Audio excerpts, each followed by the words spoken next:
आज है 2 जनवरी 2025। दिन गुरुवार। मधुभाषी में आपका फिर से स्वागत है। चलिए देखते हैं मध्य प्रदेश की फटाफट 25 बड़ी खबरों को। इससे पहले आप न्यूज को कहां से देख रहे हैं, यह हमें कमेंट में बताना ना भूलें।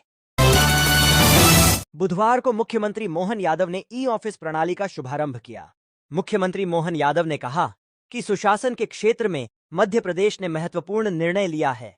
मध्य प्रदेश सरकार निरंतर अपनी सभी व्यवस्थाओं को ऑनलाइन करना चाहती है। डिजिटाइजेशन के माध्यम से सभी योजनाओं को बेहतर ढंग से लागू करने, विभागों का समन्वय बढ़ाने और जन कल्याण की गति तेज करने में आसानी होगी। नए साल में मध्य प्रदेश की मोहन सरकार एक नया प्रयोग करने जा रही है। मुख्यमंत्री मोहन यादव सीएम हाउस में जनता दरबार का आयोजन करने वाले हैं। इसके जरिए मौके पर ही लोगों की समस्याओं का समाधान होगा। पहला जनता दरबार 6 जनवरी को लगाने की तैयारी की जा रही है। मुख्यमंत्री सचिवालय के अधिकारियों ने इसकी तैयारी पूरी कर ली है। सूत्रों के मुताबिक मोहन सरकार के पहले जनता दरबार का आयोजन 6 जनवरी को किया जाएगा। मुख्यमंत्री आवास पर सीएम मोहन यादव सुबह 10 से 12 बजे तक लोगों से मिलेंगे और उनकी समस्याएं सुनेंगे। लाडली बहना योजना की 20वीं किस्त की उम्मीद 1 से 10 जनवरी ट्रांसफर करने की उम्मीद जताई जा रही है, जिसमें बहनों के खाते में हर महीने की तरह 1,250 रुपए ही आएंगे। हालांकि विधानसभा सत्र में महिला बाल विकास मंत्री निर्मला भूरिया ने कहा था कि हर महीने वाली राशि को भी नहीं बढ़ाया जाएगा और हर महीने लाडली बहनों को 1,250 रुपए ही दिए जाएंगे। लाडली बहना योजना की किस्त के पैसे बढ़ाने के लिए सीएम मोहन यादव ने बुधनी और विजयपुर में ऐलान किया था। तभी से कयासों का दौर शुरू हो गया था। अब आपको बिजली कार्यालय जाकर बिल जमा करने की जरूरत नहीं पड़ेगी। मध्य क्षेत्र विद्युत वितरण कंपनी जनवरी 2025 के अंतिम सप्ताह से एमपी ऑनलाइन पर बिल जमा करने की प्रक्रिया शुरू करने जा रही है। इसके साथ ही उपभोक्ता नए कनेक्शन के लिए भी आवेदन कर सकेंगे। बिजली कंपनी अपने कार्यक्षेत्र के 16 जिलों में स्मार्ट मीटर लगाने का काम कर रही है, जिससे यह नई सुविधा शुरू हो रही है। मध्य प्रदेश में कड़ाके की ठंड की शुरुआत हो गई है। नए साल का पहला दिन सीजन का सबसे ठंडा दिन रहा। प्रदेश के अधिकांश हिस्सों में न्यूनतम तापमान में सामान्य से 3-4 डिग्री तक की गिरावट दर्ज की गई है। मौसम विभाग ने 14 जिलों में शीतल दिन और घने कोहरे की चेतावनी जारी की है। मौसम विज्ञानियों के मुताबिक जनवरी में 20 से 22 दिनों तक कई जिलों में शीतलहर की स्थिति बन सकती है। उत्तर से आ रही बर्फीली हवाओं के कारण रात के तापमान में तेजी से गिरावट हुई है। केंद्र की मोदी सरकार ने नए साल के पहले दिन किसानों को बड़ा तोहफा दिया है। साल 2025 की पहली कैबिनेट मीटिंग में डीएपी खाद बनाने वाली कंपनियों को स्पेशल पैकेज देने की मंजूरी दी गई है। इससे किसानों को डीएपी पर अधिक सब्सिडी मिलेगी, जिससे यह सस्ती पड़ेगी। केंद्रीय मंत्री अश्विनी वैष्णव ने बताया कि सरकार ने डीएपी पर सब्सिडी बढ़ाने के साथ ही 3850 रुपए का एक मुश्त स्पेशल पैकेज देने की घोषणा की है, जिसका सीधा फायदा किसानों को होगा। मध्य प्रदेश लोक सेवा आयोग ने राज्य सेवा परीक्षा 2025 की अधिसूचना जारी कर दी है। फरवरी में परीक्षा आयोजित की जाएगी, जिसमें 148 पदों पर भर्ती की जाएगी। आवेदन प्रक्रिया 3 जनवरी से शुरू होगी और त्रुटि सुधार 8 से 19 जनवरी तक होगा। परीक्षा 16 फरवरी को होगी, जिसमें 52 जिलों में परीक्षा केंद्र बनाए जाएंगे। गैस त्रासदी के बाद भोपाल में यूनियन कार्बाइड परिसर में 40 साल से रखे कचरे को नष्ट करने को लेकर हाईकोर्ट ने निर्देश दिए हैं। इस रासायनिक कचरे को पीथमपुर में जलाना है। यूनियन कार्बाइड कारखाने में पिछले 40 वर्षों से डंप किया गया रासायनिक कचरा धार के पीथमपुर औद्योगिक क्षेत्र स्थित राम की फैक्ट्री के लिए रवाना कर दिया गया है। मध्य प्रदेश में शिक्षकों की भर्ती में अतिथि शिक्षकों को अब 50% आरक्षण मिलेगा। इसके लिए वही अतिथि शिक्षक पात्र होंगे जिन्होंने 3 शैक्षणिक सत्रों में 200 दिन सरकारी स्कूलों में पढ़ाया हो। इसका लाभ अतिथि शिक्षकों को हाल ही में होने वाली शिक्षकों की भर्ती में मिलेगा। राज्य कर्मचारी चयन मंडल ने 10,000 शिक्षकों की भर्ती का कार्यक्रम घोषित किया है। मुख्यमंत्री डॉक्टर मोहन यादव ने अंग्रेजी नववर्ष 2025 का स्वागत सतपुड़ा की रानी पचमढ़ी में किया। मोहन यादव ने चौरागढ़ पहाड़ी में स्थित विश्व प्रसिद्ध बड़े महादेव गुफा मंदिर में दर्शन करके साल की शुरुआत की। सीएम ने अपनी पत्नी के साथ महादेव के दर्शन पूजन कर आशीर्वाद लिया। सीएम यादव ने प्रदेश की खुशहाली और सुख समृद्धि की मंगल कामना की। इंदौर क्राइम ब्रांच पुलिस ने एक डॉक्टर को एमडी ड्रग्स के साथ गिरफ्तार किया है। पुलिस ने जब यह कार्रवाई की, उस दौरान डॉक्टर लड़कियों के कपड़े पहने हुए मिला।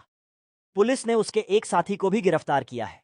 पुलिस ने आरोपियों के पास से 30 ग्राम एमडी ड्रग्स और 2.5 किलो गांजा बरामद किया है। दोनों न्यू ईयर की पार्टी में ग्राहकों को देने के लिए नशे का सामान लाए थे। भोपाल में परिवहन विभाग के पूर्व आरक्षक सौरभ शर्मा के ठिकानों पर छापे के दौरान करोड़ों रुपए की नकदी, सोना, चांदी और संपत्तियों के दस्तावेज सामने आए हैं। इसे लेकर राजनीति भी हो रही है।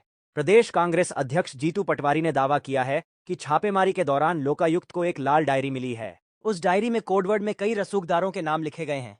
इधर जीतू पटवारी के लाल डायरी वाले बयान पर पूर्व मंत्री गोपाल भार्गव ने कहा कि मुझे जानकारी नहीं है, लेकिन जहां तक मुझे विश्वास है मेरा नाम तो कहीं नहीं होगा। उत्तर प्रदेश के प्रयागराज में महाकुंभ का आयोजन होने जा रहा है। तैयारियां जोर शोर से चल रही हैं। सरकार श्रद्धालुओं की सुविधा के लिए खास व्यवस्था करने वाली है। सुरक्षा को ध्यान में रखते हुए भोपाल में तैयार की गई फायर फाइटिंग बोट प्रयागराज रवाना होगी। फायर सेफ्टी के लिहाज से ये बोट महाकुंभ के दौरान घाटों पर तैनात की जाएंगी। इंदौर के देवी अहिल्याबाई होलकर एयरपोर्ट को जल्द ही एक और डायरेक्ट अंतर्राष्ट्रीय फ्लाइट मिल सकती है। इसे लेकर तैयारियां शुरू हो गई हैं। यह फ्लाइट इंदौर से बैंकॉक के लिए उड़ान भरेगी। एयरलाइंस कंपनी ने एजेंट्स को मार्च के अंत से नई उड़ान शुरू करने का आश्वासन दिया है। शुरुआत में इसे सप्ताह में 3 दिन चलाया जाएगा। मध्य प्रदेश के उज्जैन में 24 फरवरी से 30 जून 2025 तक विक्रमोत्सव का आयोजन किया जाएगा। प्रधानमंत्री नरेंद्र मोदी वर्चुअल शुभारंभ करेंगे। यह आयोजन उज्जैन के महान शासक सम्राट विक्रमादित्य की महिमा से दुनिया को परिचित कराने के लिए किया जा रहा है। मूगंज में विकासखंड शिक्षा अधिकारी कार्यालय में पदस्थ एक अकाउंटेंट को 5,90,000 रुपए की रिश्वत लेते रंगे हाथ पकड़ा गया है। खास बात यह है कि उसने 50,000 रुपए कैश और 5,40,000 रुपए का चेक लिया।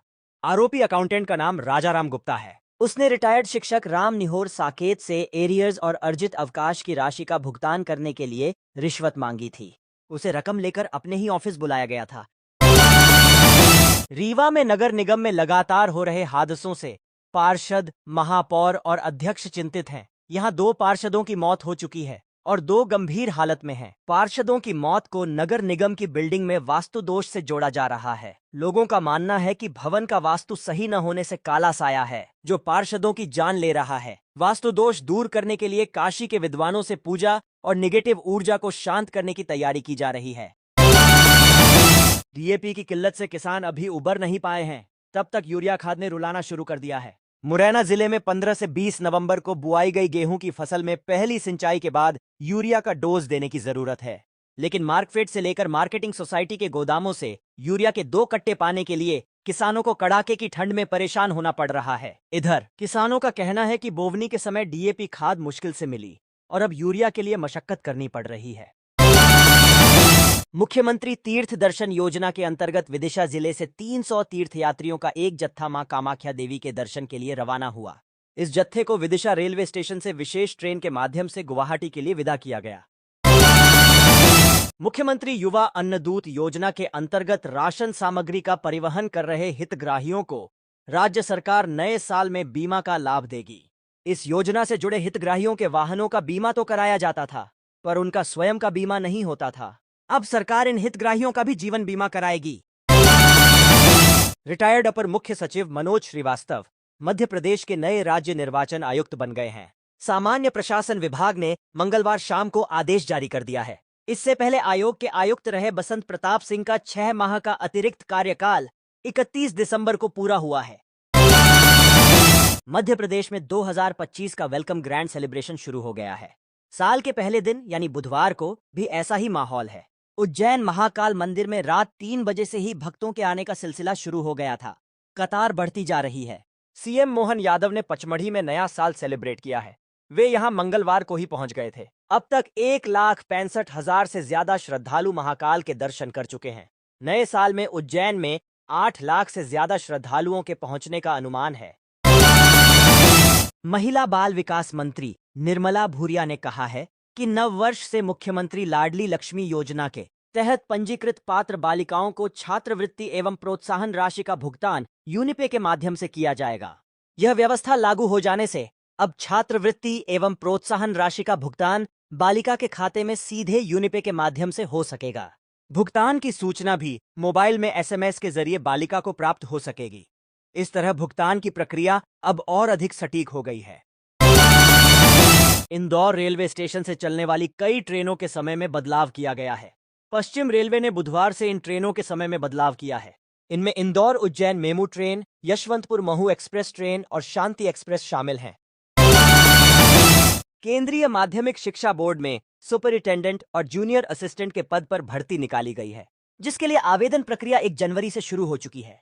इच्छुक और योग्य उम्मीदवार 31 जनवरी 2025 तक आधिकारिक वेबसाइट पर जाकर फॉर्म भर सकते हैं। इस संबंध में सीबीएसई ने नोटिफिकेशन भी जारी कर दिया है। रिक्त पदों की संख्या 212 है।